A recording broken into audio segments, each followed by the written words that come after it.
ذکر کرتے ہیں، اس لیے امام اعظم ابو حنیفہ سارے پڑھیے رحمۃ اللہ، یہ علماء میں بحث چھڑی کہ جن کو اسلام نہیں پہنچا ان کا کیا بنے گا. نہیں سمجھے آپ میرا سوال ہے کہ جن کو کسی نے اسلام پہنچایا ہی نہیں، دعوت ہی نہیں دی اور وہ مر گئے عیسائیت پہ ہی ہو، ان کا کیا بنے گا. تو امام اعظم ابو حنیفہ رحمۃ اللہ علیہ نے اس آیت کو دلیل بنا کر کہا وہ بھی جہنم میں جائیں گے. کیوں؟ کہ اگر ان کو کسی نے اسلام نہیں سمجھایا تو وہ کائنات کو دیکھ کر ہی اسلام سمجھ آئے، اللہ کی توحید سمجھ آئے کہ ہر کائنات کے ہر چیز میں اللہ کی قدرت کی نشانیاں ہیں. بولیے کائنات کی ہر چیز میں اللہ کی قدرت کی نشانیاں ہیں. اللہ سب کو اسلام پر پیدا کرتا ہے. خیر، تو کچھ لوگ ہوں گے اصحاب الاعراف، بولیے آگے سورۃ الاعراف میں ان کا ذکر آ رہا ہے، وہ جنتی بھی نہیں ہوں گے اور جہنمی بھی، وہ درمیان میں ہوں گے. بعد میں ان کا فیصلہ کیا جائے گا کہ کدھر جانا ہے. امید ہے کہ اللہ ان سب کو جنت عطا فرمائے گا. ٹھیک ہے، اس میں وہ شامل ہوں گے جو کافروں کے بچے بالغ ہونے سے پہلے مر گئے، بالغ ہونے سے پہلے.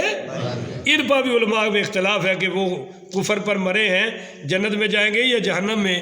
تو ہمارے زیادہ علماء کہتے ہیں کہ چونکہ وہ ابھی تک بالغ نہیں ہوئے تھے، اللہ کے احکام ان کی طرف متوجہ نہیں ہوئے، لہذا امید ہے کہ اللہ ان کو بخشش فرما دے گا.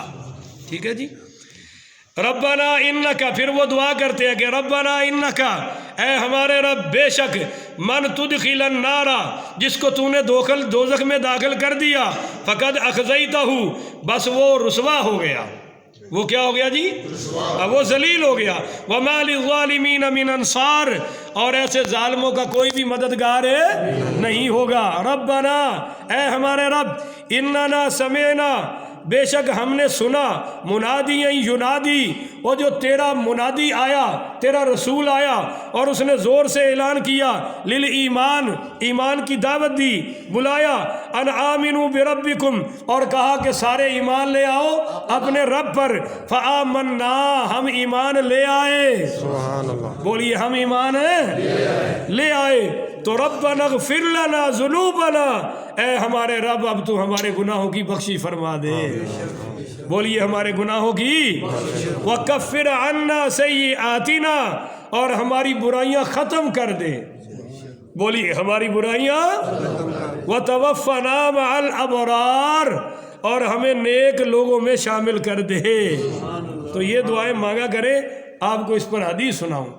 صحابہ کہتے ہیں کہ جب حضور پاک پڑھیے صلی اللہ علیہ وسلم، یہ بخاری مسلم بہت ساری کتب حدیث میں حدیث آ رہی ہے کہ جب سرکار تہجد کے لیے اٹھتے تو وضو سے پہلے یہ سورہ بقرہ کی سورہ آل عمران کی آخری 10 آیات تلاوت فرمایا کرتے تھے. تو رات کو اگر آپ کا بھی اٹھنے کو دل کرے یا اٹھ پڑے تو آپ بے شک وضو کر کے اوپر دیکھ کے ہی پڑھ لیا کرے، مگر پڑھ لیا کرے، یہ بہت بڑا ثواب ہے. اچھا جی. ربنا آتنا، اے ہمارے رب ہمیں عطا فرما، ما وعدتنا علی رسولک، وہ چیزیں جو تو نے اپنے رسولوں سے وعدہ کیا ہے. ولا تخزینا، اور ہمیں ذلیل نہ کرنا، رسوا نہ کرنا، یوم القیامہ، قیامت کے دن. انک لا تخلف المیعاد، بے شک تو اپنے وعدوں کی خلاف ورزی نہیں کرتا. فاستجاب لهم ربهم، اللہ فرما رہا ہے کہ میں تمہارا رب ہوں، میں نے دعا قبول کر لی ہے. اب آپ بتائیں کہ اس وقت مانگنے والے کون تھے؟ صحابہ رضی اللہ عنہ. ذرا زور نہ بولو نا جی. صحابہ کرام. اللہ کہتا ہے فاستجاب لهم، روح صورت ختم ہو رہی ہے اور پیغام کیا دیا جا رہا ہے؟ فاستجاب لهم ربهم، ان کے رب نے ان کی دعائیں قبول فرما لی ہیں. انی لا اضیع، اللہ ضائع نہیں کرے گا، عمل عاملا منکم، تم میں سے جو بھی عمل کرے گا اللہ تمہارا ایک عمل بھی ضائع نہیں ہونے دے گا. بولیے بھائی ایک عمل بھی ضائع من ذکر، چاہے تم میں سے مرد کرے، او انسا، یا تم میں سے عورتیں کرے. ام سلمہ نے آ کر کہا یا رسول اللہ ساڈا ذکر ہی کوئی نہیں، سارا مردوں کا ہی ذکر آ رہے ہیں. اسی وقت یہ آیت آ گئی کہ فکر نہ کرو کسی کا عمل ضائع من ذکر، چاہے وہ مرد ہوں او انسا یا پھر عورتیں ہوں. بعدکم من بعد، اور تم سب ایک دوسرے سے جڑے ہوئے ہو، ایک دوسرے سے، یعنی جب عورتوں کا ذکر آ گیا تو مرد بھی شامل ہیں، اور مردوں کا آ گیا تو عورتیں بھی، پر چلو آپ کی زوجہ پاک ام سلمہ کی خواہش ہے، اللہ کہتا ہے میں دونوں کا علیحدہ علیحدہ ذکر کر دیتا ہوں۔ فالذین ہاجروا، وہ جو تم میں سے جنہوں نے ہجرت کی ہے۔ اب تو صحابہ آ گئے یا نہیں آ گئے؟ ہجرت کنہوں نے کی تھی؟ صحابہ۔ ٹھیک ہے۔ وَأُخْرِجُوا مِنْ دِيَارِهِمْ، جنہیں ان کے گھروں سے نکال دیا گیا۔ بولیے کلمہ پڑھنے کے جرم میں جن کو گھروں سے، اوئے ہوئے ہوئے، یہ تو کبھی میں آپ کو داستان سناؤں تو ساری رات گزر جائے۔ عاشقوں کی داستان ہے۔ عبد الرحمن ابن عوف نکلنے لگے تو پہلے تو ان کے سکے بھائی آ گئے، وہ کہا یہ سواری ہمیں دے، تو کو کل ہی وارث ہیں ابے دی جداد دا، تو جو کلمہ پڑھے تو چل۔ انہیں چپل بھی لوا لی، سواری بھی لے لی، اور پھر سسرال والے آ گئے، وہ کہنے لگے یہ لڑکی جو تیری بیوی ہے ہماری بیٹی ہے، اور تو اتنا ہی کلمہ پڑھنا ہے تو چھوڑ اس کو، وہ بھی جناب رہ گئی۔ تو پیدل یہ مکہ سے چل کر مدینہ پہنچے۔ اب آپ سوچ لیں حاجی صاحب کتنا سفر ہے، پیدل پہنچے جی، اور سرکار کی خدمت میں رو کے کہنے لگے یا رسول اللہ میں تو سب کچھ لٹا آیا ہوں، صرف ایمان بچا کے آیا۔ تو میرے آقا نے فرمایا عبد الرحمن تسلی رکھ، جس نے ایمان بچا لیا اس نے سارا جہان بچا لیا۔ تو انصار کے ساتھ کہنے لگے یا رسول اللہ میرے 2 مکان ہیں، میں ایک ان کو دیتا ہوں، اور میری 2 بیویاں ہیں، میں دونوں اس کے سامنے لاتا ہوں، جس کو یہ پسند کرے میں طلاق دیتا ہوں، نکاح کر لے، ہائے ہائے، اور اپنی جائیداد کا آدھا حصہ ان کو دیتا ہوں۔ کون سبحان اللہ، آپا کٹے دین جو کہ بھی کوئی نہیں ہے، تو سبحان اللہ آ کے خوشتے ہو جاؤ، آکھو سبحان اللہ۔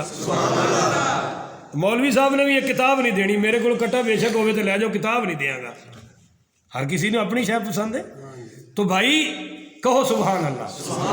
آگے سے پھر حضرت عبد الرحمن کہنے لگے جی بیوی بھی میں نہیں لوں گا، مکان بھی نہیں لوں گا، آدھی جائیداد بھی نہیں لوں گا، آپ مجھے ایک کلاڑا دے دیں اور ذرا بازار کا رستہ دکھا دیں، بازار کا، ہاں یہ بات ہے۔ عیسائی ہوندے تو ساری عمر نہیں منگتا، اور ظالم کلمہ پڑھ کے دوجے دن مسیطے آیا کھلوتا ہوتا ہے، میں کل کلمہ پڑھیا مینوں دے چھڈو، ہن تو بھکاری بڑھ گیا، ہن بازار نہیں ہے، دنیا نہیں ہے، کچھ کر، یا اسلام ہوندے تو شروع ہو گیا کام۔ ایک صحابی ایسے ہیں جن کا میں آج آپ کو تعارف کراؤں، جب بھی آپ کو یاد آئیں گے آپ کو مزہ آئے گا۔ ان کا نام ہے جی سیدنا عبداللہ ذوالبجادین، ذوالبجادین، لفظ یاد کریں، یہ بجادین کہتے ہیں 2 چادروں والے کو، 2 چادریں والے۔ یہ جب مسلمان ہوئے تو یہ یتیم تھے، تو چچا ان کا وارث تھا، تو یہ چاچے کو پتہ چلا، اس نے رات کو بلایا، آدھی رات کو، کہنے لگا بھتیجے میں سنیا تو کلمہ پڑھ لے، جی ہاں پڑھ لے۔ فرمایا دیکھ بھائی یہ ساری جو جائیداد ہے نا تیرے ابے کی، چاچا ہی کیئر ٹیکر سی، وہ کہنے لگا میں تمہیں بے دخل کر دوں گا اگر تم نے کلمہ نہ چھوڑا، یہ کام نہیں ہو سکتا، میرا تیرا مذہب ایک رہے گا۔ وہ کہا جی جائیداد میں چھوڑ دوں گا، کلمہ نہیں چھوڑوں گا۔ کہنے لگا یہ گھر چھوڑ دے، فرمایا چھوڑ دیا، کلمہ نہیں چھوڑوں گا۔ وہ کہنے لگا کہ اچھا نکل جا، نکلنے لگا تو کہتا ٹھہر یہ کپڑے اتار۔ وہ جوان آدمی تھے مگر وہ لڑے، اس سے کپڑے چچا نے اتروا لیے اور پھر چپل بھی اتروا لی۔ ہے کوئی ایسا عاشق؟ یہ ہے نبی کے صحابہ۔ آج کوئی کتا اٹھ کے ان پہ بھونکے تو پھر بتائیے ہمیں تکلیف ہونی چاہیے یا نہیں ہونی چاہیے؟ ہمیں درد ہونا چاہیے نہیں ہونا چاہیے؟ ان پہ طنز کرتے ہو۔ یہ ننگے نکلے رات کے عالم میں، ان کی ماں بیوہ تھی، وہ بیچاری کسی کوٹڑی میں بند تھی، رات کے عالم میں ماں کا دروازہ کھڑکایا، ماں کہنے لگی آ جاؤ بیٹا، تو کہنے لگے اماں میں اندر آنے کی حالت میں نہیں ہوں، مجھے میرے چچا نے ننگا کر کے نکال دیا ہے۔ تو ماں نے کمبل پھینکا باہر، کہنے لگی بیٹا میری کل جائیداد یہی ہے، آدھا نیچے بچھاتی ہوں آدھا اوپر۔ انہوں نے وہ پھاڑا، آدھا نیچے باندھا اور آدھا اسی حالت میں یہ حضور کے پاس پہنچے۔ تو یہ جب دیکھا تو آپ نے فرمایا یہ تو ذوالبجادین ہے، 2 چادروں والا ہے۔ آپ نے فرمایا یہ میرا بھائی ہے۔ کیا فرمایا؟ مزے کی بات ہے کہ یہ غزوہ احد میں شہید ہو گئے۔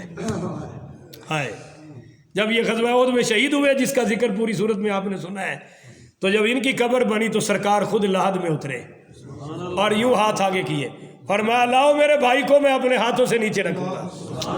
تو حضرت عمر کی چیخ نکل گئی، کہنے لگے ہائے کاش یہ لاش میری ہوتی، حضور مجھے بھائی کہہ کر اپنے ہاتھوں سے لحد میں اتار دیتے۔ یہ ہے حضور کے صحابہ، ان کو اللہ کہتا ہے وَأُخْرِجُوا مِن دِيَارِهِمْ، انہیں نکالا گیا اپنے گھروں سے، وَأُوذُوا فِي سَبِيلِهِ، اور میری راہ میں ان کو بڑا ستایا گیا، میری راہ میں ان کو بڑی تکلیفیں دی گئی، تکلیفوں کی انتہا کر دی گئی۔ حضرت بلال سے لے کر حضرت سمیہ، ایک خاتون تھی، ابو جہل نے ایک اونٹ سے ادھر باندھا، ایک ٹانگ ادھر باندھی، اور وہ دونوں مخالف سمت دوڑائے اور وہ ٹکڑے ہو گئے، ان کے پھٹ گئی، مگر انہوں نے ایمان نہیں چھوڑا۔ بی بی زنیرہ کی آنکھیں نکال دی گئی، بی بی لبینہ کی چمڑی ادھیڑی، ابو فقیہ کو نیچے لٹا کے اوپر چھلانگے مار مار کے پسلیاں توڑ دی گئی، خباب ابن ارت کو آگ کے انگاروں پر گھسیٹا گیا، حضرت بلال پہ کیا کیا نہیں ہوا۔ اللہ کہتا ہے وَأُوذُوا فِي سَبِيلِي، ان کا حیا رکھنا، میرے راستے میں بڑی تکلیفیں آئی ہیں۔ اچھا جی، وَقُتِلُوا، اور انہیں قتل بھی کیا گیا ہے، لَأُكَفِّرَنَّ عَنْهُمْ سَيِّئَاتِهِمْ، میں ضرور ان کی برائیاں مٹا دوں گا، میں ضرور ان کی برائیاں، ہاں ان پہ کوئی گناہ نہیں ہوگا، میں ختم کر دوں گا۔ یہ صورت بھی ختم ہو رہی ہے اور صحابہ کی عظمت کا پرچم بھی بلند ہو رہا ہے، ان کی مغفرت پکی۔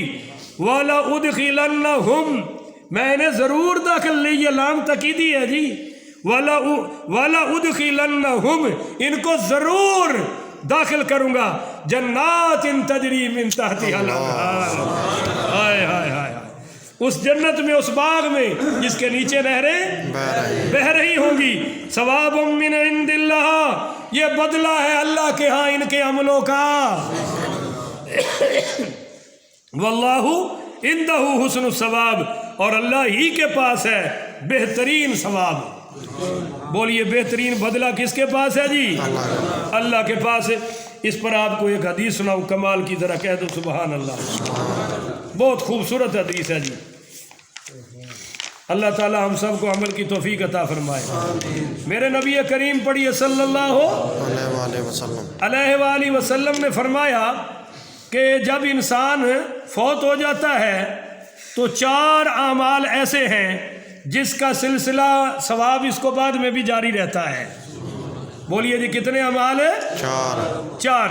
نمبر 1، جس نے اللہ کی راہ میں سرحدوں پر پہرا دیا۔ بولیے جی اللہ کی راہ میں سرحدوں پر، جب تک وہ سرحدیں رہیں گی اس کو ثواب ہوتا رہے گا۔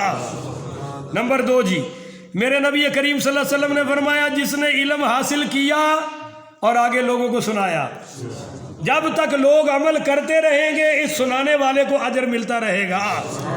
اللہم اجعلنا منہم، اللہ اس فقیر کو ان میں شامل فرمائے، آمین، سب کہہ دو نا جی آمین۔ تیسرا، جس نے صدقہ کیا اور وہ صدقہ جب تک جاری رہے گا اس صدقہ کرنے والے کو ثواب بھی جاری رہے گا۔ آپ نے کنواں بنایا ہے، نلکا لگوایا ہے، ٹوٹی لگوائی ہے، مسجد بنائی ہے، اس میں کوئی آپ نے قرآن پاک لے کے رکھ دیا ہے، کسی عالم دین کو کتاب لے کر دے دی ہے، مدرسے میں کوئی کمرہ بنوا دیا ہے، انشاءاللہ جب تک وہ رہے گا تو آپ کا ثواب بھی جاری رہے گا جی۔ چوتھا، جس نے نیک اولاد چھوڑی، سبحان اللہ، اور وہ نماز پڑھے، بولیے جی وہ نماز پڑھے، وہ صدقہ کرے، خیرات کرے، حج کرے، عمرہ کرے، انشاءاللہ ابے کو بھی ثواب ملتا رہے گا۔ تو یہ مسئلہ بھی حل ہو گیا۔ اب اگلا